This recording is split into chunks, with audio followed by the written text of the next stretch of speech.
ولكن معالي الوزير، واقع وزارة السياحة الآن من الناحية المادية والفنية والبشرية هل قادرة على تحقيق هذه المشاريع التي ذكرتها؟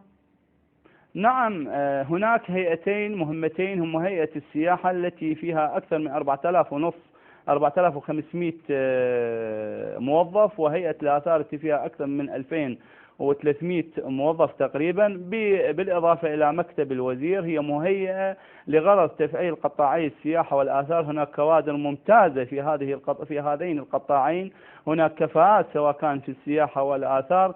إن شاء الله عند تفعيل وعند تشريع قانون الوزارة وضعنا آلية متكاملة لتفعيل هذا القطاع، ولكن بعد تشريع قانون الوزارة سنفعل خططنا بالكامل، وستكون هذه الوزارة مسؤولية كاملة على هذين القطاعين المهمين. شكرا جزيلا الدكتور قحطان الجبوري، وزير الدولة لشؤون السياحة والآثار. شكرا جزيلا. شكرا جزيلا ست هيفاء الحسيني، وإن شاء الله من خلال قناتكم ومن خلال هذه اللقاءات التي نطمح أن تتكرر تتفعل أو نستطيع أن نفعل منجزات الوزارة التي نعمل جاهدين من غرض في سبيل تفعيل قطاعي السياحة والآثار في العراق.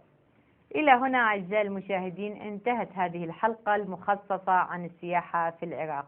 شكرا جزيلا، وأتمنى أن ألتقيكم في حلقة قادمة. إلى اللقاء.